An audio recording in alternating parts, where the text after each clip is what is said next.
ప్రస్తుతం మనతో పాటు ప్రముఖ ఆధ్యాత్మికవేత్త జ్యోతిష్య వాస్తు పండితులు జేవిఎం కిరణ్ శర్మ గారు ఉన్నారు. గురువు గారితో మాట్లాడదాం. నమస్తే గురువు గారు.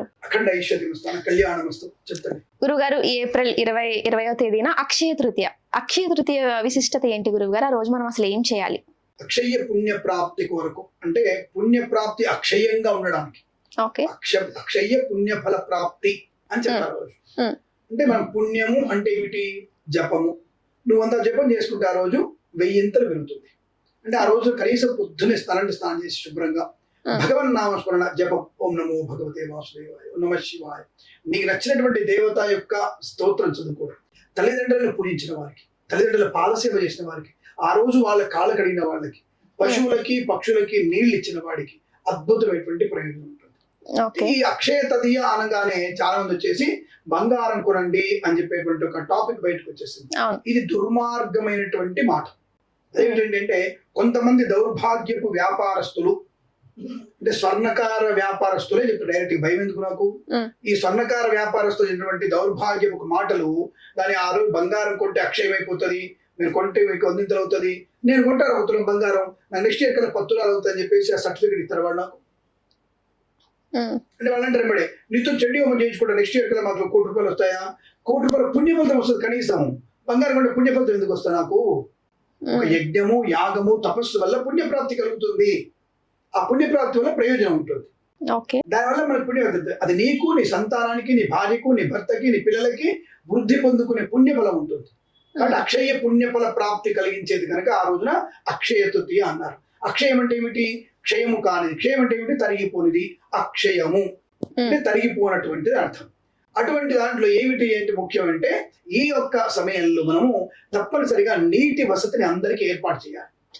ముఖ్యంగా ఉద్దేశం ఏంటంటే, అందుకే మా సనాతన ధర్మం కంటే గొప్పది ఇంకొక ధర్మం లేదు, సనాతన ధర్మం మాత్రమే గొప్పది అందుకే అంటారు. ఈ రోజుల్లో మనము ఈ సమయంలో చెరువులు, తటాకాలు తోపించాలి. అంటే వాటి చెరువులు ఉంటాయి కదా, చెరువులు ఉంటాయి, తటాకం ఉంటది, ఇవన్నీ కూడా మనం మట్టి తీసేయాలి వాటిల్లో.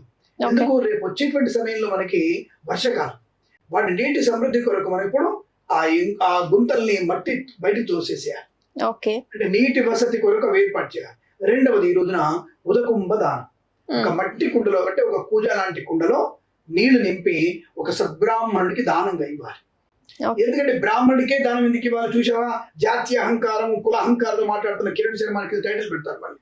ఎందుకు ఇవ్వాలంటే నిరంతరం వేదాభ్యాసం, నిరంతరం గాయత్రి ఉపాసన, నిరంతరం అమ్మవారి ఉపాసన చేసే వాళ్ళకి దానం ఇవ్వాలి.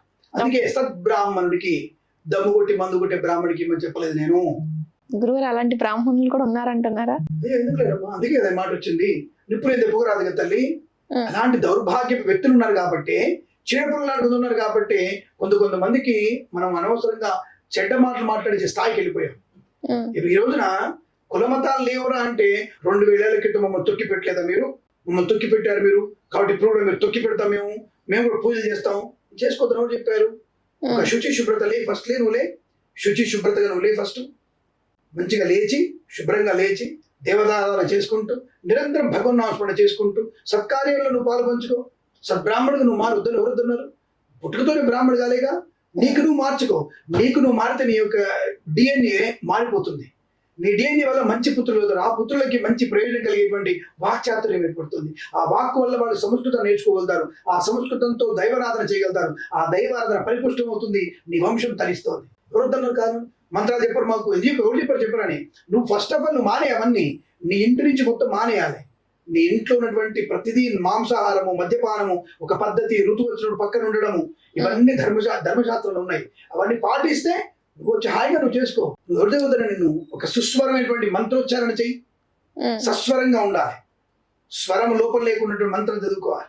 మళ్ళీ అంటే నువ్వు ఏదో తెలియని భాషలో తూతూ మంత్రం చదువుతావు అని చెప్పేసి నీకు అర్థం తెలియనప్పుడు దాన్ని తూతూ అంటే ఎందుకురా నువ్వు? అవన్నీ తప్పు. అందుకే ఆయన సద్బ్రాహ్మణుడికి ఈ దీంట్లోనే చెడవన్నారు కాబట్టి దాంట్లో మంచి వాళ్ళకి ఇవ్వండి అని చెప్పాను. సావాసు బ్రాహ్మణుడు చెడిపోతున్నాడు, సావాసు దోషంతో చెడిపోతున్నాడు. అటువంటి వాటికి ఒక సద్బ్రాహ్మణుడికి ఒక కూజాలో, అంటే అక్షయ తదియ 20వ తేదీ సోమవారం. అసలు ఇంకా విశేషం, ఆ రోజు విషయం అంటే అది శివుడికి ప్రీతికరమైన రోజు. ఆ రోజు శివుడిని అభిషేకం చేసి తప్పకుండా దైవనామస్మరణ చేసుకుంటూ భగవన్నామస్మరణ చేసుకుంటూ ఆ కూజలో నీళ్ళని ఎవరికైనా సద్బ్రాహ్మణ దానం ఇవ్వచ్చు. బ్రాహ్మడికే ఇవ్వాలా అక్కర్లేదు, బీద వాళ్ళకి కూడా ఇవ్వచ్చు. అందుకే అన్నాను నీటిని తటాకాన్ని అందరం కూడా వాడేటువంటి నీటిని మనం చేయవచ్చు. అలాగే మనకి చలివేంద్రం ఏర్పాటు చేయాలి. అంటే మన వీధిలో అందరం కలిసి చలివేంద్రం ఏర్పాటు చేసుకొని పశువులకి పక్షులకి కూడా నీళ్ళని వేరు వేరు ప్లేట్లలో వేరే కుండల్లో పెట్టేసి అవి కూడా తాగడానికి మనం నీటిని ఎవరికైతే సమృద్ధిగా ఇవ్వగలిగితే ఆ వేసవి కాలంలో అద్భుతమైన ప్రయోజనం. అంటే దాహార్తిని తీర్చడం, అది మనకి అక్షయ ప్రతిఫలాన్ని కలిగిస్తుంది. అది ఎంతో మహాపుణ్యం, అది అద్భుతమైన పుణ్యాన్ని కలిగించేది నీళ్లు దానం అంటే సమ్మర్ లో ఈ మజ్జిగ ఇస్తూ ఉంటారు చలివేంద్రం, అంటే ఈ అక్షయ తృతీయ ఈ విశిష్టత వల్ల అంటే మనకు ఒకప్పుడు ఉన్నటువంటి వీధి అంతే. వీధిలో వెళ్తున్నప్పుడు మనకు ఒకప్పుడు పల్లెటూళ్ళు చూస్తుంటే ఇప్పుడు షెడ్ కింద కుండలో నీళ్లు పెట్టేసి గ్లాసులు పెట్టేవాడు, శుభ్రంగా తాగుతొచ్చేవాళ్ళు. దానికి ఒకళ్ళు ఎవరు ప్రత్యేకంగా ఉండకపోయేది, ఎవరు పెడతారు కూడా తెలియదు అక్కడ. ఇప్పుడంటే మనకు మా అమ్మ నామస్మరణ కింద చలివేంద్రం ఏర్పాటు చేసాం అని మన పేర్లు పెట్టుకుంటున్నాం. ఒకప్పుడు పేర్లు కూడా లేవు, అది తెలియకుండానే చేయాలి. అలా తెలియకుండా చేస్తేనే అక్షయ పుణ్యఫలితం ఉంటుంది. ఎవరికన్నా బిడ్డనైనా చల్లగా ఉండాలనుకుంటారు కదా, ఆ పుణ్యఫలమే కావాలి. అది తెలియకుండా పరోక్షమైనటువంటి అందుకే అంటారు కుడి చేతితో దానం చేస్తే ఎడవ చేతి జరుగుతుంది అంటారు. అవన్నీ మనకి ధర్మశాస్త్రంలో సనాధర్మాలు ఇవి బాగా ఉన్నాయి. కాబట్టి అటువంటి చలివేంద్రం ఏర్పాటు చేసుకునేటువంటి ప్రక్రియకి రేపు వచ్చేటువంటి వేసవి కాలం వైశాఖ మాసం. ఇప్పుడు వైశాఖం అంటే ఉష్ణం ఎక్కువ ఉంటుంది, 47 డిగ్రీల వరకు వెళ్ళిపోతుంది ఎండ. కాబట్టి అటువంటి ఎండలో బయట తిరిగే వాళ్ళకి ఇబ్బంది లేకుండానికి ప్రతి వీధిలో ఇటువంటి చలివేంద్రాలు ఏర్పాటు చేస్తే ఎవరైతే పెట్టారో వారికి అక్షయ తృతీయ రోజు పెట్టిన వాళ్ళకి ఈ వేసవి కాలం మొత్తం నీళ్లు పెట్టిన వాళ్ళకి అద్భుతమైనటువంటి వారికి ధన కనక వస్తు వాహన విద్యా ఉద్యోగ వ్యాపారాదుల్లో అభివృద్ధి ఖచ్చితంగా ఉంటుంది. అది పుణ్యబలం.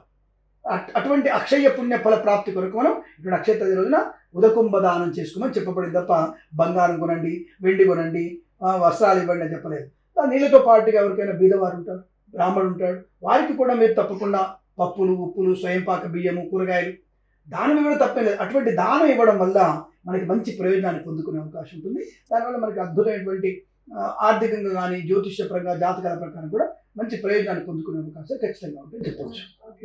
శుభం. అఖండ ఐశ్వర్యం.